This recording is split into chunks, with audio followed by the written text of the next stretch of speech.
Bonjour, j'ai trouvé un petit recueil de nouvelles dans mes livres et je vais en lire une. En fait, c'est ce petit recueil qui s'appelle Rue Saint-Ambroise. Et je vais lire une nouvelle qui s'appelle Troncature et qui a été écrite par Geneviève Alméras.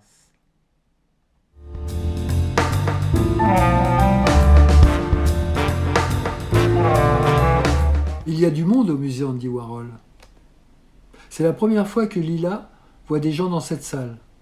Elle observe que des boîtes ont changé de place, qu'une pile de carton blanc se dresse à présent dans l'angle gauche de la pièce et que plusieurs personnes se pressent dans cet espace réaménagé. Elle se demande s'il y a un lien de cause à effet entre les variations du décor et l'apparition de visiteurs. Apparemment oui. Ils sont venus voir des boîtes blanches, pour l'art ou pour la géométrie. Pas même une inscription, tout au moins pas qui soit visible. Un homme immobile lui donne l'impression d'afficher sa perplexité. Une minute passe et les autres ont disparu. Une femme s'encadre dans la porte, elle a un pullover rouge et les bras croisés. Elle regarde de côté comme si elle hésitait à entrer, puis elle est hors cadre. Une jeune surgit, boulotte et en jean, et Lila lui trouve l'air décidé. Dans cette salle aveugle, la lumière électrique est vive et crue. Lila se demande quelle heure il est à Pittsburgh. À Vienne, au Café Einstein, un homme seul lit son journal tout au fond de la salle. Il est placé près d'une lampe et semble n'avoir qu'un bras. Un couple s'est installé 2 tables plus loin, dans un coin tamisé. Ils prennent une boisson chaude. L'homme est penché vers la femme. Ils regardent tous deux quelque chose dans son sac à main. Lila pense qu'elle les déteste. À Amsterdam, c'est l'heure des joueurs d'échecs. 2 joueurs face à face avec l'échiquier entre eux et à côté un damier oisif entre 2 chaises vides. Aux autres tables, il y a du monde. Les gens fument et boivent, tous des hommes. À gauche, un pan de rideau tombe rouge, dont elle ne sait à quoi il est destiné, porte ou fenêtre. À Strasbourg, il n'y a personne au comptoir du Café Brandt, et plus grand monde dans la salle. Les verres suspendus en haut du bar reflètent la lumière des lustres qui rebondit sur le zinc et l'inox du sucrier boule. Les lumières de la ville passent au travers d'un bout de vitre et ajoutent au scintillement du métal des chaises, tandis que les colonnades et les murs rougeoyants dégagent une ambiance théâtrale.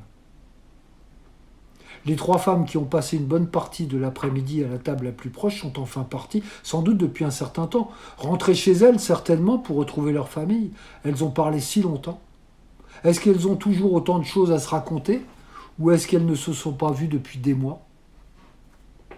Sur la droite, une autre femme est là, que personne n'attend. Peut-être il est déjà si tard. Un homme aussi, au fond, qui donne l'impression de ne rien faire et dont elle ne sait pas ce qu'il regarde. Dehors, il fait nuit noire, sauf à New York. À Venise, le grand canal qui baignait dans un halo rose ce matin est maintenant plongé dans l'obscurité. On ne distingue plus que quelques lumières qui, telles des lumignons, dessinent le point d'un i au-dessus de leur miroitement dans l'eau. La place Stanislas, au contraire, est bien éclairée. Les décorations de Noël illuminant l'immense sapin installé par un camion cru au début du mois. Un instant, comme tant d'autres soirs auparavant, Lila s'imagine nancéenne, traversant tranquillement cette grande place piétonne. Puis elle chasse cette idée qui n'a jamais eu aucun sens. N'empêche, la grille en ferronnerie qu'on aperçoit au fond est splendide. Dorure et dentelle, brillance et obscurité. La tour Eiffel aussi est belle, tout illuminée.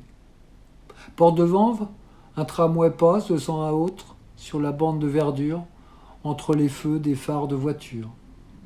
La perspective donne à la rue la forme d'un demi-losange incliné. 5e avenue, au carrefour 545, il fait jour pour quelques heures encore. Les taxis jaunes sont au moins 7 à être arrêtés au feu. Et un rayon de soleil d'hiver éclaire les piétons qui traversent. Ils sont tous d'un côté, puis soudain de l'autre, et les taxis ont disparu. Seul le rayon de soleil n'a pas changé de place, dessinant dans l'image un léger dégradé en diagonale. Le couple du Café Einstein a déserté sa table. Pour rentrer à la maison, sans doute, ensemble, pas forcément, qui sait. Aussitôt que cette pensée lui traverse l'esprit, Lila sait que son quart d'heure de sérénité est terminé et qu'elle ne reviendra pas à ses révisions d'examen et à la troncature des polyèdres. Elle clique sur Fichier, positionne le point d'insertion sur Quitter, clique à nouveau et les webcams disparaissent de l'écran avec leurs images de jours et de nuits, d'intérieurs et d'extérieurs. Des images. Rien que des images. Qui veut savoir qui rentre avec qui? Qui cela peut-il bien intéresser? Qui veut savoir qui va faire quoi? Ça ne regarde personne. De toute manière, il est l'heure. Et ce soir encore, elle ne se remettra pas au travail malgré ses résolutions. Ce soir encore, elle va le faire. Et de rentrer ensemble ne veut pas dire grand-chose, martèle une voix dans sa tête obstinément qu'elle n'arrive pas à chasser. Pense à ceux que tu vas croiser dans un instant, dit la voix. Elle clique sur l'icône, n'a même pas besoin de saisir son identité et son mot de passe puisqu'ils sont préenregistrés, et vérifie d'un coup d'œil que, bien sûr, il n'est pas en ligne. Sur l'écran, son visage immobile la nargue, sourire figé, cheveux étales, sa mèche blanche vissée sur son front, qu'aucune main ne chassera ce soir. Toutes les lignes d'adresse sont dans la même rubrique, la sienne et les autres. Personne n'est connecté, ni lui, ni aucun de ses correspondants. Qui d'ailleurs aurait l'idée de l'être pendant cette période de fête? Elle reste hors ligne et se dit que d'une certaine façon, c'est plus simple, qu'il n'y ait personne de connu, que gérer plusieurs identités à la fois, c'est toujours acrobatique.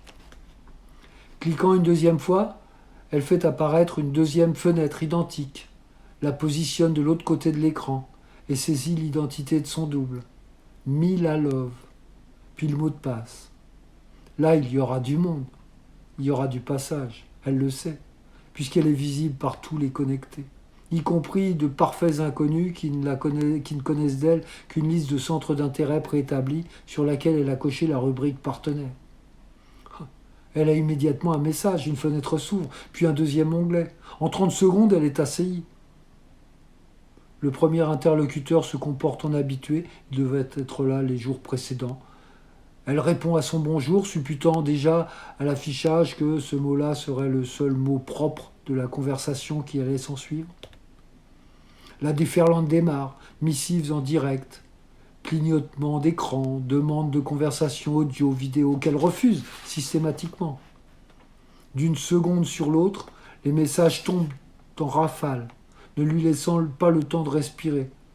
Tous les mêmes, tant par leur dactylographie incertaine que par le contenu de leurs textes, phrases amputées, verbes et sujets aux apatriements incertains, mots réduits à leur plus simple expression, tronqués, mutilés, accents occultés, espaces manquants, lettres pilonnées au clavier, clignotement de la machine tel un halètement silencieux.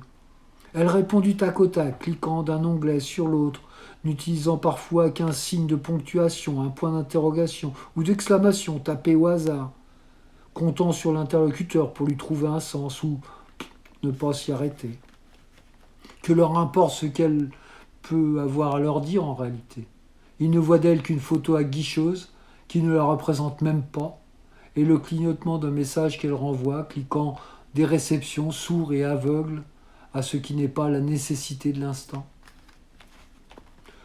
Comme les soirs précédents, elle en repère un dans la masse, un nouveau, pour autant qu'elle soit capable de s'en souvenir, qui fait quelques efforts d'écriture et de prise de contact. Elle répond alors un peu plus sérieusement, semblant se laisser faire la cour. Puis, après une ou deux questions test, qui ne donnent pas les réponses escomptées, lui demande brusquement ce qui le rend si certain du sommeil de sa femme, et s'il est bien sûr qu'elle est toujours dans la pièce d'à côté. Comme elle s'y attendait, la fenêtre se ferme brutalement, sans qu'elle sache si l'interlocuteur est déçu ou s'il redoute soudain d'avoir été identifié, piégé. Un de moins. Quand elle en a assez, elle fait un copier-coller de sa phrase et l'adresse à quelques autres qui interrompent aussitôt le dialogue. Deux d'entre eux la traitent d'allumeuse, un troisième de lesbienne. Elle ferme les fenêtres, cliquant méthodiquement sur les croix, une par une, puis se déconnecte en constatant qu'elle ne vient pas à bout de quelques irréductibles dont la frappe indigente la laisse désespérément froide pour répéter qu'elle soit. Terminé. Elle se retrouve seule, face à son bureau dans son appartement vide, orné d'un ridicule sapin qu'il n'aura même pas l'occasion de voir.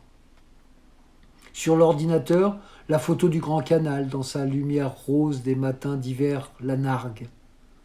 La promesse a dépassé sa date de péremption, mais elle n'arrive pas à se décider à modifier son fond d'écran, sans savoir si cette réminiscence des mensonges passés est destinée à continuer de la faire souffrir ou à la protéger des suivants.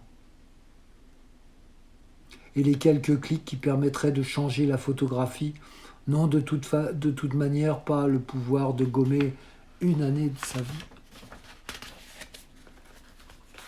Elle se souvient des fêtes de l'année précédente, de toutes ces heures qu'il passait devant l'ordinateur en prétendant travailler, de toutes les soirées de vacances qu'il a passées au cybercafé pour être avec elle de loin, comme il disait, et comme ils s'en amusaient tous les deux, de ses promesses surtout, ce qui allait changer dans sa vie.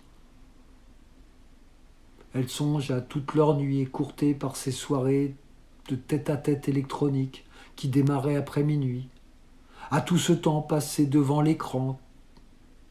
Curieux bilan. Que pesaient leurs quelques étreintes face à tous ces rendez-vous avec un clavier?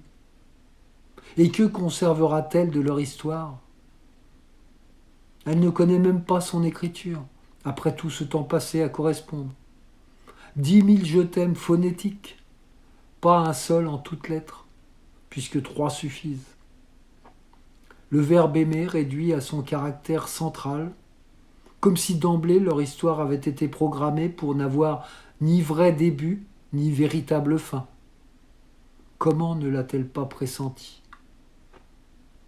Pas plus qu'elle n'a écrit le mot entier, elle n'ira à Venise avec lui autrement que par webcam interposée. Ni nulle part ailleurs, elle l'a enfin compris.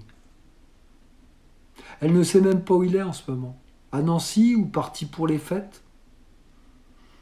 Elle ne verra plus son visage s'afficher sur l'écran, sauf par hasard, s'il se remet en chasse et tombe sur son double, qu'elle n'a créé que pour le traquer, même si elle sait bien que la probabilité que cela se produise est infime. Dans quelques jours, elle passe ses examens. Il va bien falloir qu'elle recommence à dormir un peu.